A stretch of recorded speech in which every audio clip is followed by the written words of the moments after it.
Rock.com is backstage in, where the hell are we? Paso Robles. Paso Robles, California, with the members of Blink 182. If you guys want to sort of say hello for everyone at home. Hello, my name is Mark. My name is Clarence. Hello, my name is Thomas. And you are the new Hollywood Squares. So, okay, how did you guys get to a state fair? I mean, this is kind of a random sort of place to do a show, isn't it? It's actually a talent show. Uh, We're playing. Did you win, or? Yeah, we kind of won. We just kind of took the opportunity. Someone asked us if we play a talent show in Paso Robles in front of like 10,000 people, and we jumped for the opportunity. Hey, whatever. Does it make you guys feel happy knowing that every girl out there under the age of 22 is there for you? Yes, it does. And next question? No, Okay. actually, I'm just joking. No, there's a lot of girls out there missing teeth too. Don't let them know that, though. Yeah. They don't know. Well, they were. There's no mirrors out here. We're trying to get ready for the interview, and they said to me, "We're going to be a little late getting you because they're moving the cattle." Oh yeah, I know that's a whole thing. Like, we showed up and there's like people riding horses and stuff. But you know what though? This is a beautiful, beautiful area for wine, like wine country. Right. When we were flying in, there's all these really beautiful fields of grapes and whatnot. Maybe on the way home we'll each grab a bottle and just kind of. So we came up from LA for this, You did? and we Oh, cool. we feel like fucking Nicole Richie up here. Like, Yeah. What are we doing? Yeah, But it's cool. we're all a little bit out of place, but it's gonna be fun. We played this show a long time ago, a few years ago. It's a cool like kind of state fair thing, and they have fairs in like every city now, basically every summer for all everywhere you go. And they always have bands play, and we've been fortunate enough to come and do it. It's cool because we never normally come up to this area for shows, so it's a great place, a great time for us to be able to play for like the surrounding cities like Fresno and Bakersfield and stuff. Yeah. Now you guys just finished a tour with No Doubt. How did that go?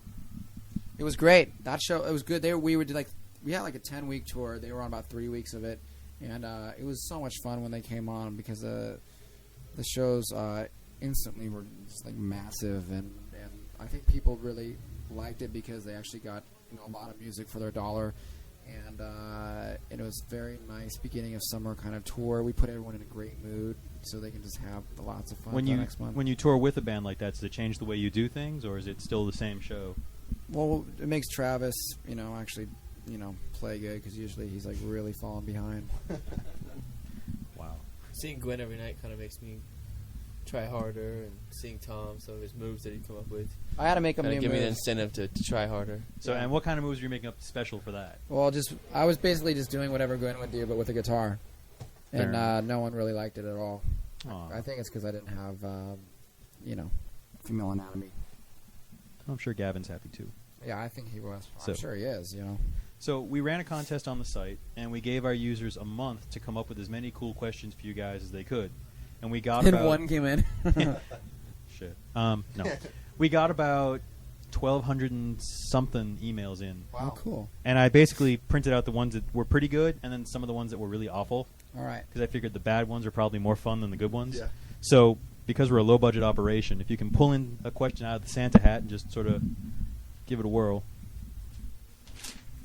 Question is, how do you feel when you hear people say that your music has changed and that you have lost that immature sense of humor?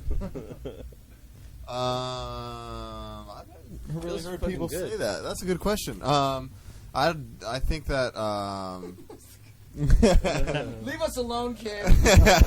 Hey, man, that's not cool. No, we just are ourselves. Whatever we feel like, that's what we are. We don't really think about any like image or anything. We just kind of do our own thing. And before, we felt like just being silly at times and being serious at times. And on this last record, we didn't really feel like making any joke songs or anything. But we still, as you'll see from the show tonight, well, actually, maybe not tonight because we have to perform a PG show. You do?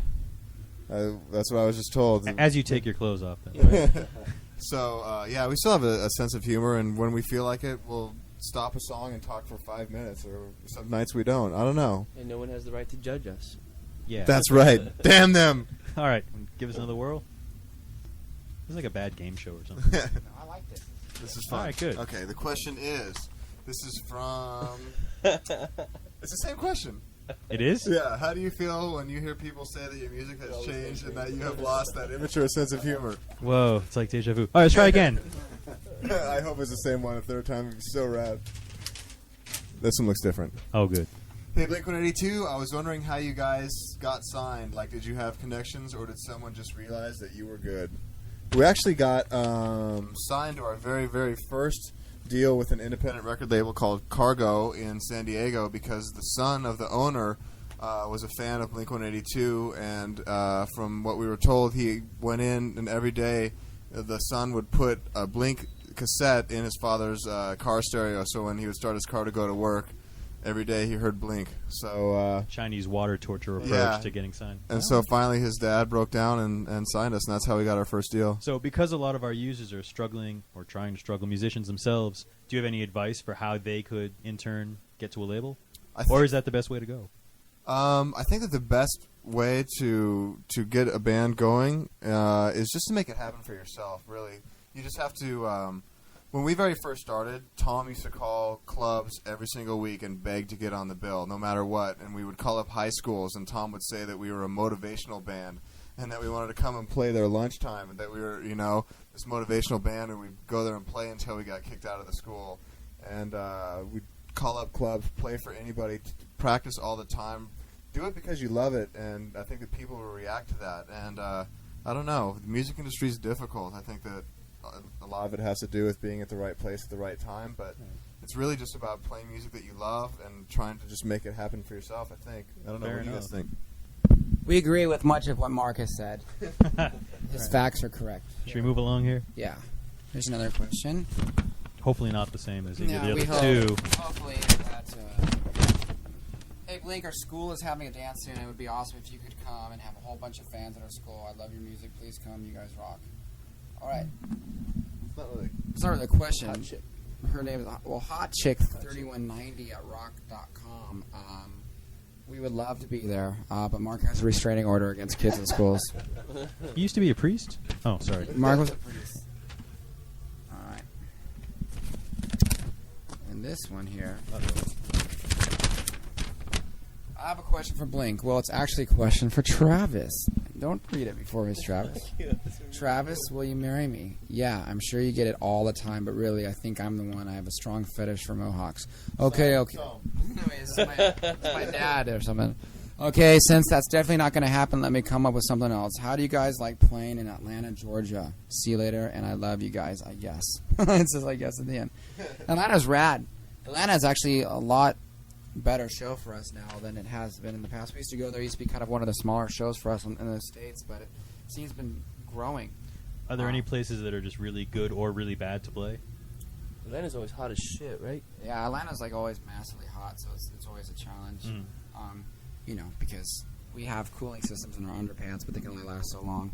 They don't have so much endurance, but you do, or the cooling system does? Both actually. Right. But I don't know. Every place is good. I think some of the best shows we ever had that were in Europe recently. They were just maybe it's because we haven't been there in so long though. All right. Well, we're whittling down the pile. All right. Have a hat. You want to read one, Travis? Sure. There you go. This is for you. How hard is it to stand up and sing in front of a lot of people? And I was wondering if you could get 2 tickets to Usher for my girlfriend Tabby. You could send them to North Attleboro, Massachusetts, or email them to me at... Anyway. There's nothing. Yeah. I don't think we can help you with Usher tickets.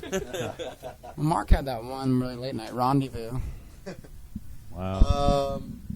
It's hard to get up and sing in front of people. I don't know. It's fun. It's this really weird thing where it's something that's difficult, but it's so much fun. And I mean, you guys are so mute and understated on stage. Yeah, so, we're very Can't you tell? Yeah. We're shy flowers when we step up onto the stage. No, I love it.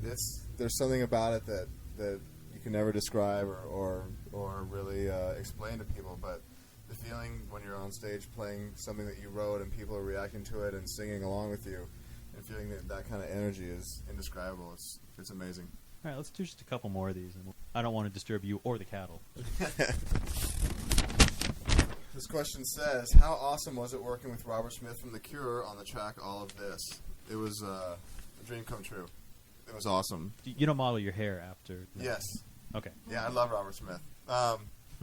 Yeah, he's The Cure is definitely a gigantic influence, I think, on all of us, and having him collaborate on a song on this record is a total dream come true for us. Without sounding like the really bad interviewer, who are some of the influences? I don't know. I think our influences, especially in this last album, were so diverse and so many different things that we were listening to. Everything from The Cure, The Police, The Beach Boys, to like DJ Shadow, to Fisher Spooner, to I don't know, so many different things. What else were we listening to? A lot of different stuff. I don't know. It was and you know, I don't know. There's just a lot of great music. You know, from right now, we were listening to like Led Zeppelin, we were listening to, you know, stuff from all different time periods. It was really fun.